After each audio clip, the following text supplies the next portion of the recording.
हम पुण्य चाहे दुबई जाके पुण्य करें, लेकिन लगेगा तो भगवान को। हम पुण्य जाकर चाहे अमेरिका करें तो पुण्य लगेगा तो भगवान को। पुण्य जाकर हम इंग्लैंड में करें तो लगेगा तो भगवान को ही ना। तो वैसे ही वाणी से जो शब्द निकल रहा है भगवान को लिए, वो भगवान को ही लग रहा है। इसलिए उल्टा नाम जपे जग जाना। ये मत सोचना कि पंडाल में क्या होगा क्या नहीं होगा। जो भी तुम्हारे मुखमंडल से निकल रहा है ना, ये सब ठाकुर जी की पोथी में लिखा जा रहा है, सब भगवान को समर्पित है। इसलिए अपने मन को शांत करो, अपने आप को शांत करो और सीधे बैठो पहले तो। हाँ, अब भूल कैसे गए? हाँ, ये चेहरा वही है जो 7 दिन तक सुधारने की कोशिश कर रहा था तुम्हें। हाँ।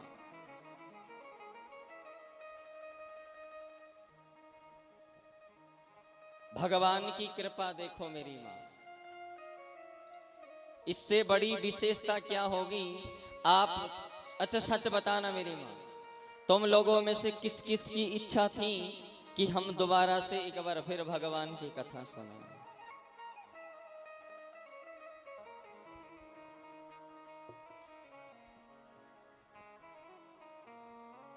जो इच्छा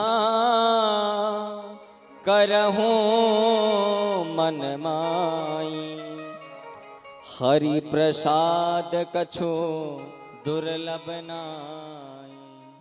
जो इच्छा करहूं मन माही, हरि प्रसाद कछु दुर्लभ नाई। भगवान ने सोचा कि इन भक्तों की इच्छा है कि एक बार भागवत कथा और सुने, एक बार हरि की चर्चा और सुने, एक बार थोड़ा ज्ञान और बढ़ाएं अपना।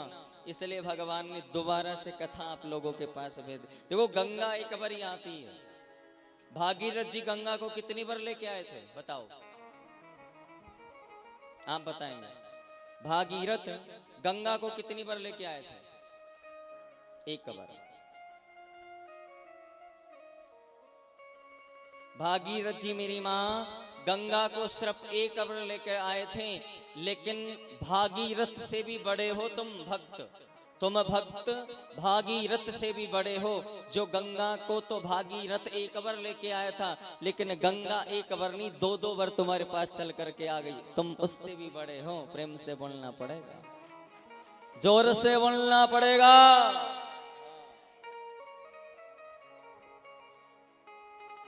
इसलिए ये समझिए कि पिछली बार हमारे अंदर अनुभव नहीं था, ज्ञान नहीं था।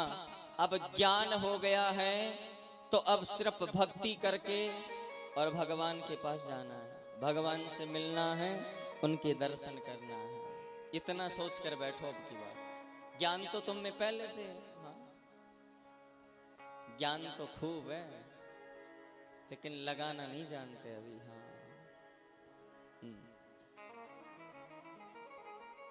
तो आइए भक्तों, भगवान की पावन ज्ञानमय गंगा में प्रवेश करें। भागवत कितनी महत्वपूर्ण है आपके जीवन में, कितनी ज्ञानवर्धक है, पता भी है मेरी माँ। जब भागवत कथा श्री सुखदेव महाराज राजा परीक्षित को सुनाने के लिए बैठे, तो देवता अमृत का कुंभ लेकर के आया। किसका कुंभ? अमृत का घड़ा। और व्यास नंदन सुखदेव महाराज से कहने लग गए, हे व्यास नंदन सुखदेव महाराज, तुम्हें सिर्फ एक राजा परीक्षित को ही तो मुक्ति दिलानी है, और राजा परीक्षित को श्राप लगा हुआ है कि इसकी मृत्यु कितने दिन में होगी? 7 दिन में। तो आप ऐसा करें, ये जो हम अमृत लेकर आए हैं ना, इस अमृत को आप राजा परीक्षित को पिला दो, ताकि इसकी मृत्यु न हो। और ये भागवत रूपी जो अमृत है, भागवत का जो ग्रंथ है, ये हमें दे दे।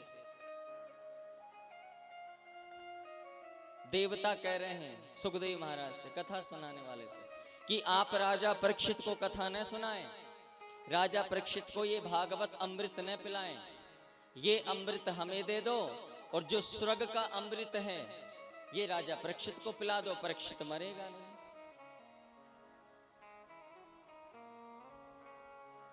यहां पर सुखदेव महाराज ने बहुत सुंदर विचार किया है और बहुत सुंदर जवाब दिया है मेरी मां। क्या जवाब दिया सुने। परीक्षित जी के सामने सुखदेव महाराज कहने लगे, हे देवताओं, कांच और मणि में अंतर होता है, कांच और मणि में अंतर होता है। आप बताओ चश्मे वाली मैया, कांच और मणि में क्या अंतर होता है? भाई चश्मे तो काफी लोगों को छड़ रहे हैं ना। हाँ,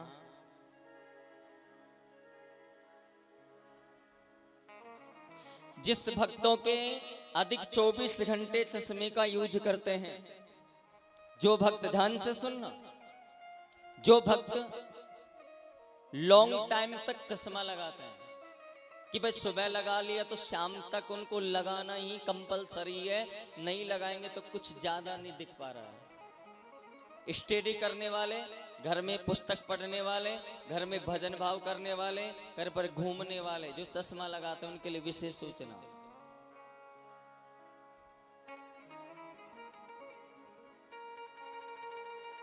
ज्यादा नहीं, मैं व्यासपीठ से इस चीज की गारंटी ले रहा हूं, आपको पक्का बता रहा हूं, कन्फर्म मैंने इस चीज का प्रयोग करके देखा है जीवन में, क्योंकि मैं भी पुस्तक पढ़ने के कारण आंखों में वीकनेस वगैरह अधिक हो गई थी शरीर में।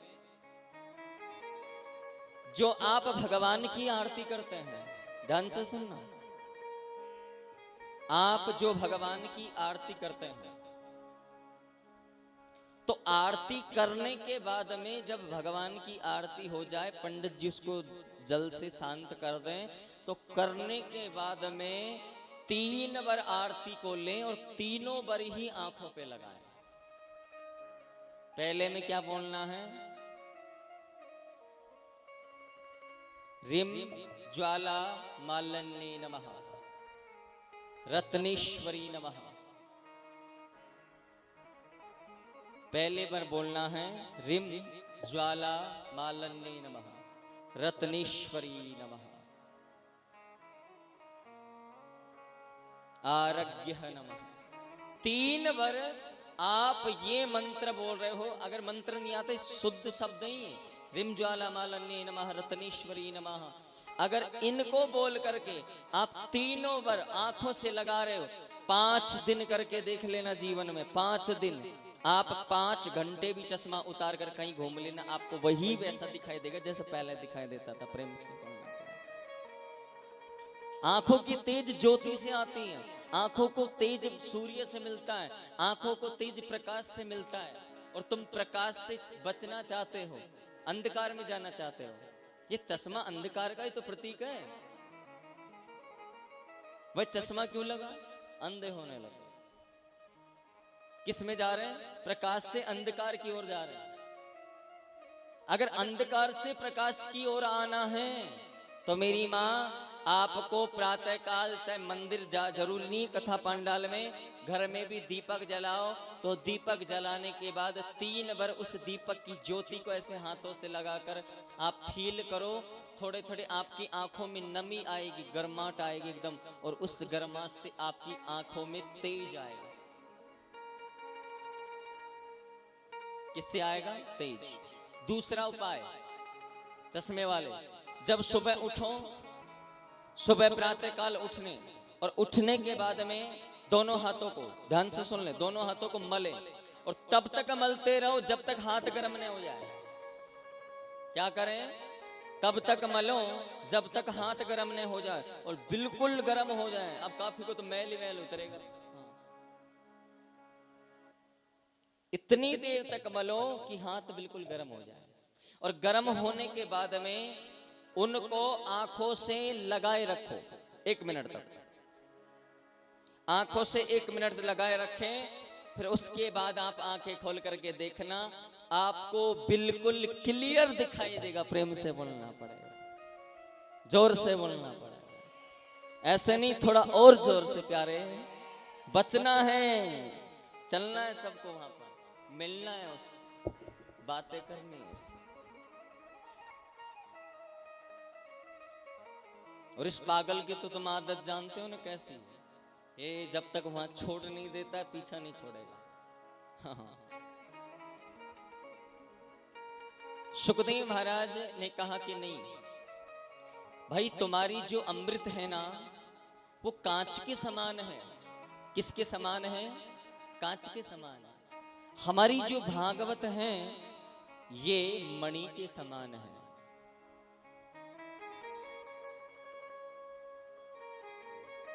ये मणि है और तुम्हारा अमृत कांच है। तुम ही पी लो ना तुम्हारे अमृत को, तुम अमर हो जाओ।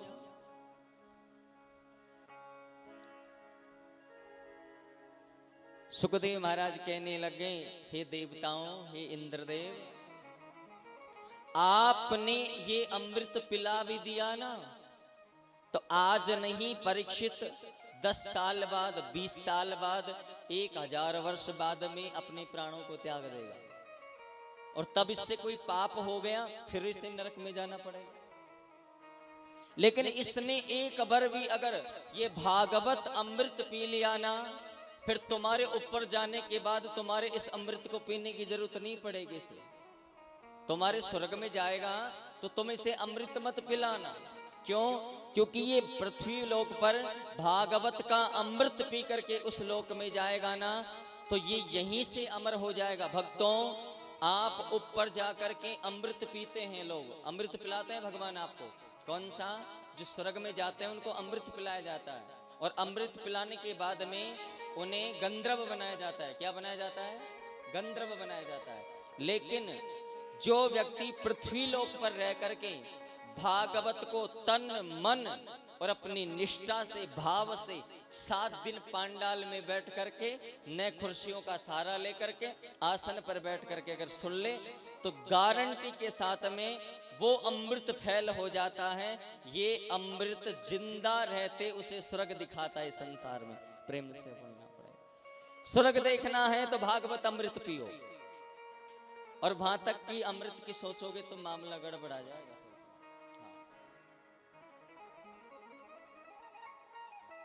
एक आसन देखो कैसे बैठे, जय हो।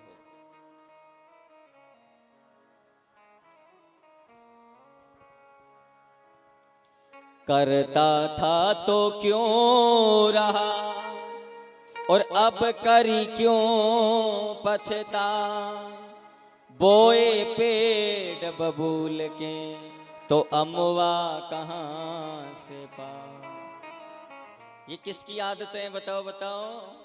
हमारी। हाँ, हम पाना तो भगवान को चाहते हैं, लेकिन अभी टिकना धरती पे अच्छे से नहीं आता है। नहीं, बैठना नहीं आता।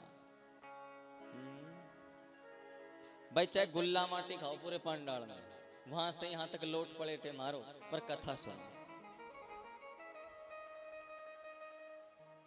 पर आसन लेकर बैठो। कई ये टेढ़े मेढ़े बैठे ना, काफी बार टेढ़े मेढ़े बैठना होता है, ऊपर नीचे पैरों को कर लेते हैं। कोई बात नहीं, ठीक है बैठो, लेकिन आसन पर बैठो। किस पर बैठो? आसन पर बैठो। अब आपके पास कोई आसन नहीं, आप लोगों के पास आसन है?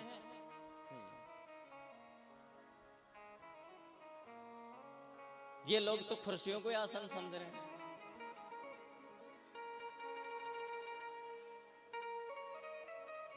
आसन, कल से एक निवेदन है, सब अपना अपना आसन लेकर आए। उस आसन को नीचे रखकर उस पर बैठ के कथा सुनिए। सुखदेव महाराज ने सभी देवताओं को मना कर दिया। अब देवताओं ने बात जाकर के पूरे ब्रह्मांड में, देवलोक में फैला दी कि पृथ्वी लोक पर सुखदेव महाराज ऐसा अमृत पिला रहे राजा परीक्षित को, जो देवताओं के अमृत से भी कहीं बड़ा है। ये बात ब्रह्मा जी के पास पहुंची। ये बात जब ब्रह्मा जी के पास पहुंची तो ब्रह्मा जी ने सोचा कि मैंने इतने वेद शास्त्रों का अध्ययन किया है, 4 वेदों का मैं निपुण ज्ञान प्राप्त किया है, फिर इन सबसे बड़ा ग्रंथ कौन सा है? भक्तों, ब्रह्मा जी ने परीक्षा ली है भागवत महापुराण की। ब्रह्मा जी ने सतलोक के अंदर एक तराजू लगा करके और एक और भागवत महापुराण को रखा है, और एक और 4 वेद, जितनी पुराण हैं, जितने उपनिषद हैं, जितने ग्रंथ हैं, उन सबको रख दिया। और एक और जब भागवत को रखा भक्तों, तो भागवत का पलड़ा है ना, भागवत का पलड़ा ही श्रेष्ठ रहा। इतना एक भागवत में सब ग्रंथों का सार है। 6 शास्त्र सब ग्रंथन को रस। कहीं नहीं जाना है, कहीं नहीं भटकना है, सिर्फ कथा को ध्यान से सुनना है। तो आइए अब थोड़ी थोड़ी कड़वी कड़वी बातों में प्रवेश करते हुए, मीठी मीठी बहुत हो गई ना, तो भागवत जी में प्रवेश करने जा रहे हैं। सभी नाम संकीर्तन करेंगे मिलकर के मेरे साथ भाव से। और ये संतों की कथा है, किसी